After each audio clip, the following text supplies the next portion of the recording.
नमस्कार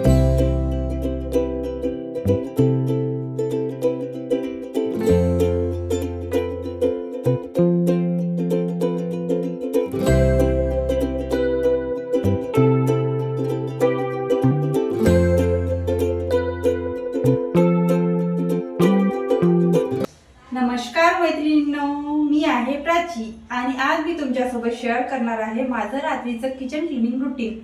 बरेचदा बऱ्याच व्हिडिओमधून मी माझं किचन क्लिनिंग रुटीन तुमच्यासोबत शेअर केले आहे आणि खरंच सांगते गेल्या काही महिन्यांपासून हे जे रुटीन मी फॉलो करते आणि त्या रुटीनपासून मला एवढे सारे फायदे झाले आहे। त्या रुटीनमुळे माझी सकाळची सुरुवात सुंदर, शांत आणि पॉझिटिव्ह अशी होत आहे। त्या कोणत्या सवयी आहे आणि कोणते मी माझ्या सवयींमध्ये बदल केले आहे हे सगळं तुम्हाला माझ्या रात्रीच्या किचन क्लिनिंग रुटीनमधून बघायला मिळेल। चला तर मग व्हिडिओला सुरुवात करते। तर तुम्ही बघू शकता आताच आमचे जेवण आवरलेले आहे आणि जेवण आवरल्यानंतर थोडं विस्कटलेलं आणि असं घाण किचन असतं आणि असं जर आपण रात्रभर किचन ठेवलं तर घाणेरडा वास त्याचा सकाळी येतो आणि आपलं सगळं मूड खराब होऊन जातं। चला तर मग व्हिडिओ सुरू करते। तर सर्वप्रथम मी काय करते, घरामध्ये जी काही भांडे आहेत, जेवणाची भांडे आणि इतरत्र हृदय आणि पाण्याचे ग्लास वगैरे इथे तिथे नेऊन टाकलेला सगळा पसारा मी सिंकमध्ये आणून टाकते। म्हणजे जेवढे काही मला भांडे दिसते ते सगळे मी आणून ठेवते। आपल्या घरात जर डायनिंग टेबल असेल, टीपॉय असेल, तिथे चहाचे कप वगैरे किंवा ग्लासेस वगैरे आपले असेच पडलेले असते, ते सगळे आपण जर सिंकमध्ये आणून टाकले आणि काउंटर टॉपवर जे काही भांडे दिसते ते अशा पद्धतीने आपण सिंकमध्ये आणून टाकले तर तेवढा पसारा कमी होऊन जातो। आणि जे काही किचनमध्ये लेफ्ट ओव्हर फूड आहे, उरलेलं अन्न, ते सगळं एका बाउलमध्ये, छोट्या छोट्या बाउलमध्ये काढून ठेवलं तर काउंटर टॉपवर किंवा डायनिंग टेबलवर सुद्धा पसारा दिसत नाही। तर माझ्याकडे डायनिंग टेबल वगैरे तर काही आहे नाही आणि काउंटर टॉप पण छोटा आहे। हिवाळ्याचे दिवस आहे, बाहेरही भाज्या खराब होत नाही, पण मी प्रेफर करते की फ्रीजमध्ये ठेवून द्यावं। तसं तर उरत नाहीच, पण एखादी वेळेला उरून जातं, मोजकंच अन्न मी शिजवत असते।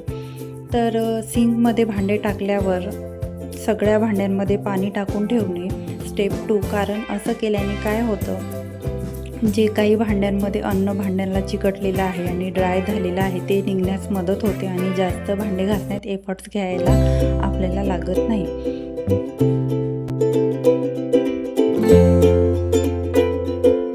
सर्व भांड्यांमध्ये पाणी टाकून ठेवल्याच्या नंतर मिस्टरांचा टिफिन घेतला।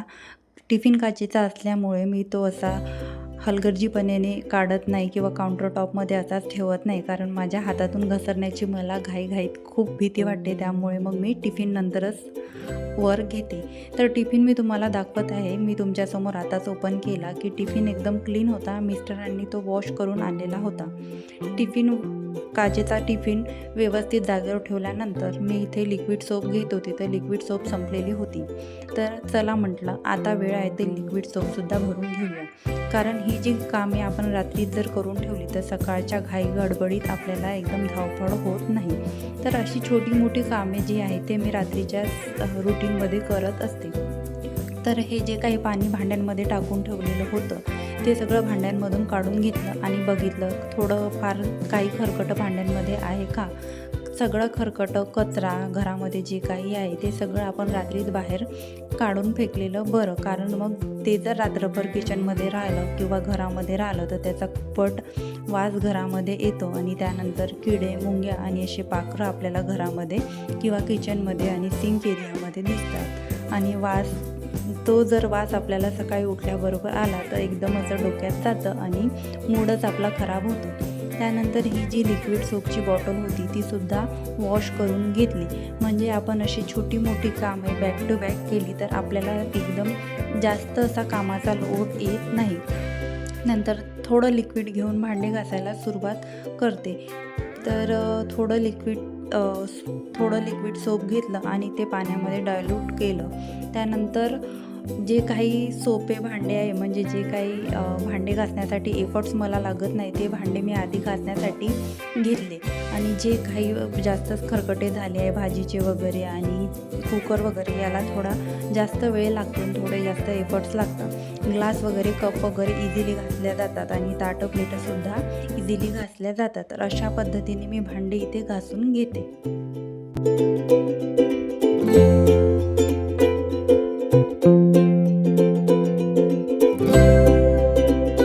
सगळे भांडे घासून झाल्याच्या नंतर इथे मी भांडे धुवायला घेत आहे. तर भांडे धुताना सर्वात आधी मी खाली पातेले ठेवते, जेणेकरून त्यामधलं पाणी उलटे ठेवल्यामुळे पाणी सगळं खाली येईल आणि मला दुसरे भांडे ठेवायला सुद्धा जागा मिळेल. कारण माझी भांड्याची रॅक फार छोटी आहे, तुम्हाला व्हिडिओमध्ये दिसत आहे.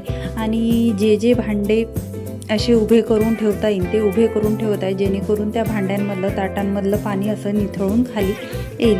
तर या डायरेक्शननी जर आपण भांडे ठेवले तर भांड्यांमधलं पाणीसुद्धा लवकर निथळतं आणि ते भांडेसुद्धा ड्राय होते.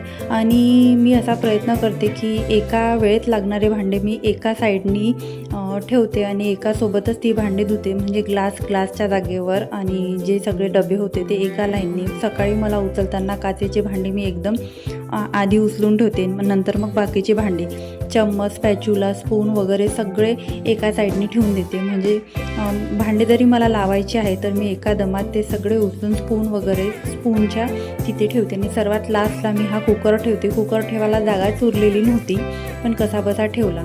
भांडे घासून झाल्याच्या नंतर भांड्याचं टोपलं लगेच बाहेर घेऊन जाते, जेणेकरून माझ्या ओट्यावर जागासुद्धा होते आणि हे जे भांडे मी घासून ठेवले आहे याच्यामधला जो वास आहे तो सुद्धा निघून जातो आणि फ्रेश हवेने ते ड्राय होते.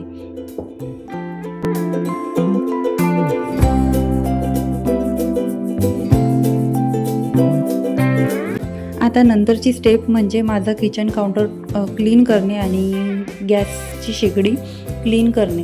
तर सर्वप्रथम चेक करून घेते की कितपत गॅसची शेगडी खराब आहे आणि कितपत याची क्लिनिंग करायची आहे. कारण रात्रीची वेळ आहे आणि रात्रीच्या वेळेस बरेचदा मी तुम्हाला व्हिडिओमध्ये सांगते की आपल्या रूममध्ये आणि घरामध्ये व्हेंटिलेशन कमी असते आणि आपला गॅस शेगडी ड्राय होत नाही. तर मी बऱ्याच वेळेला रात्री नुसतं पुसूनसुद्धा घेते.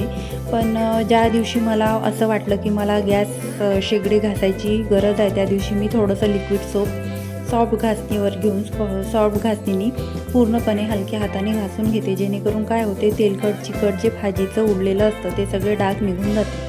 तर आता गॅस शेगडी क्लीन केलीच होती, तर घासणीवर लिक्विड सोप होतं तर त्याचे स्टँडसुद्धा धुवून टाकले.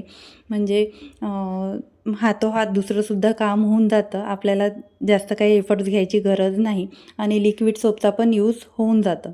तर इथे मी एक कोरडा कापड घेतला. कोरड्या कापडाने सगळा जो फेस आहे तो पुसून घेतला. आपण असं यावर भरकन पाणी ओतलं तर त्या पाईपमध्ये पाणी अडकून राहायची शक्यता असते आणि पाईप्स लिकेज व्हायची सुद्धा शक्यता असते. त्यामुळे आपण अशा पद्धतीने रात्रीची क्लिनिंग केलेली बरी.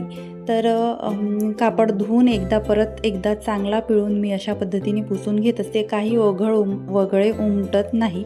तुम्ही एकदा नक्की ट्राय करून बघा आणि तुम्हीसुद्धा अशाच पद्धतीने किचन क्लिनिंग करता का हे सुद्धा मला कमेंटमध्ये सांगत चला. तुमच्या कमेंट माझ्यासाठी खूप महत्त्वपूर्ण ठरतात. तर अशा पद्धतीने किचन काउंटर टॉप, गॅस शेगडी आणि आजूबाजूचा जो एरिया आहे जिथे आपलं तेलाचं वगैरे, पिठाचं वगैरे, भाजीचं वगैरे सगळं हे उडत असतं, तर हे सगळं एकदा पुसून घेते, जेणेकरून मुंग्यांचा वगैरे त्रास आपल्याला होणार नाही. आणि काक्रोच तर असतातच आपल्या किचनमध्ये, पण माझ्या किचनमध्ये मला काक्रोचचा आणि मुंग्याचा काहीच त्रास वाटत नाही. तर अशा पद्धतीने आपण क्लिनिंग ठेवली तर आपल्याला काक्रोच वगैरे, किड्या वगैरेंचा त्रास वाटत नाही. काउंटर टॉप आपलं क्लीन झालं. आजूबाजूची टाईल्ससुद्धा आपण क्लीन करून घेतली. नंतर आहे सिंक एरिया. सिंक एरियामध्ये नळं एकदा वॉश करून घेते. नळं वॉश करायला जास्त काही मंत्र लागत नाही. एकदा जरी आपण घासणी फिरवली तरी ते स्वच्छ होतात. त्यानंतर आपल्या नेहमी यूजमधलं जे दिवसभर यूज होतं, थोडं जरी पाणी सांडलं की यूज होतं, ते म्हणजे आपलं वायपर. ते सुद्धा एकदा घासणी लावून छान धुवून टाकलं. आणि नंतर जे आहे ते म्हणजे आपलं सिंक एरिया. सिंक जो आहे सर्वात जास्त यूज होतो आणि सर्वात जास्त खरकटं इथे सांडलं जातं आणि हेच आपल्याला किचनमध्ये अनहायजेनिक असतं. तर त्यामुळे याचीसुद्धा क्लिनिंग गरजेची आहे. नंतर ती जी घासणी ह्या सर्व कामांसाठी यूज केली ती एकदा स्वच्छ धुवून घेतली. हवं तर तुम्ही तुमच्या घरामध्ये जर ऊन येत नसेल, तुम्ही जर घरामध्ये घासण्या स्टोअर करत असाल आणि ती जर पुरेशी ड्राय होत नाही तर तुम्ही गरम पाण्यातून सुद्धा काढू शकता. तर मी माझ्या सगळ्या घासण्या खिडकीमध्ये ठेवते. खूप सारी हवा त्याला लागते आणि छान पद्धतीने सकाळपर्यंत ड्राय होते. तर मला तरी त्याची काही गरज वाटत नाही. सिंक एरियासुद्धा एकदा स्वच्छ करून घेतला, त्यानंतर ड्राय करून घेतला, कारण सिंक एरिया स्वच्छ करताना आजूबाजूंना परत पाणी उडालेलं होतं.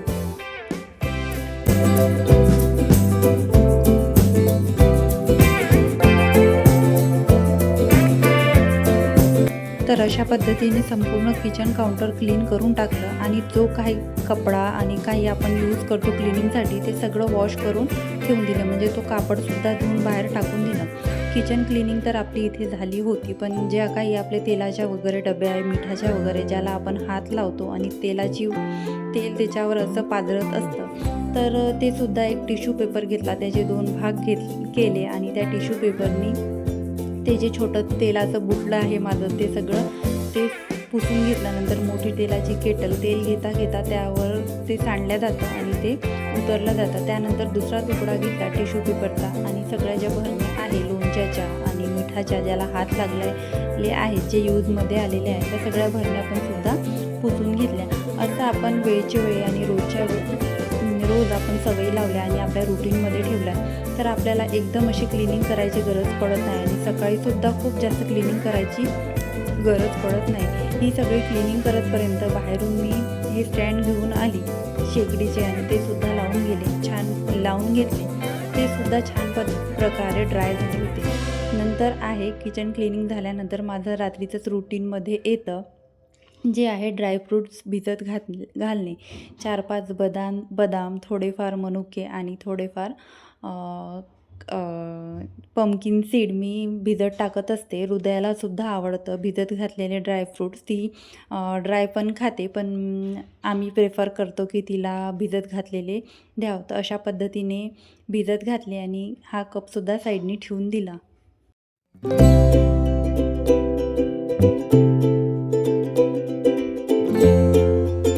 त्यानंतरची स्टेप म्हणजे घरामध्ये जो काही पसारा आहे, म्हणजेच किचनमध्ये जो काही पसारा आहे तो उचलून ठेवणे.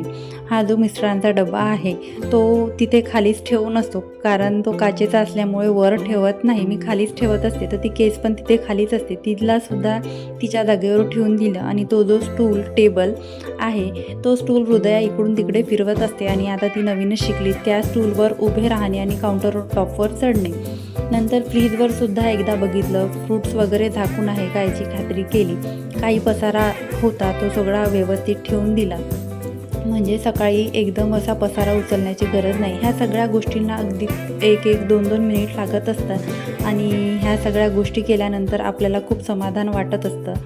तर स्टूलसुद्धा त्याच्या जागेवर ठेवून दिला. नंतरची स्टेप म्हणजे ती झाडू मारणे, कारण आपण भाज्या वगैरे कापतो आणि लसण वगैरे, कांदे वगैरेचे सगळे टरफल खाली पडतात आणि खरकटंसुद्धा खाली सांडतं, पीठ वगैरेसुद्धा खाली पडतं. तर हे सगळं कचकच पायाखाली येऊ नये, खरकटंसुद्धा पायाखाली येऊ नये म्हणून रात्रीचं मी एकदा झाडून घेत असते. तर अशा पद्धतीने पूर्ण किचन क्लिनिंग झालं की माझं काम असतं हे एकदा किचन झाडून घेणे, किंवा मग जिथे जेवायला बसलो, जिथे खरकटं वगैरे सांडलं आहे तिथंसुद्धा मी झाडून पुसून घेत असते. तर आज आम्ही किचनमध्येच जेवायला बसलो होतो, तर मी किचनच झाडून घेतली. आणि आता थंडी खूप आहे, तर माझं पहिलं काम आहे किचनचं दार लावणे. तर किचनचं दार लावलं आणि माझी आवडती मूमेंट म्हणजे माझं किचन स्वच्छ झाल्यावर लाईट बंद करणे. कसा वाटला व्हिडिओ कमेंटमध्ये नक्की सांगा. तुम्हाला जर माझे व्हिडिओ आवडत असेल तर तुमच्या मित्रमैत्रिणी आणि फॅमिलीमध्ये सुद्धा शेअर करा. आणि हो, व्हिडिओ आवडत असेल तर व्हिडिओला एक लाईक आणि चॅनलला सबस्क्राईब करायला विसरू नका. भेटूया अशाच एका नवीन आणि इंटरेस्टिंग व्हिडिओमध्ये. तोपर्यंत मस्त राहा आणि स्वतःची काळजी घ्या. Bye bye.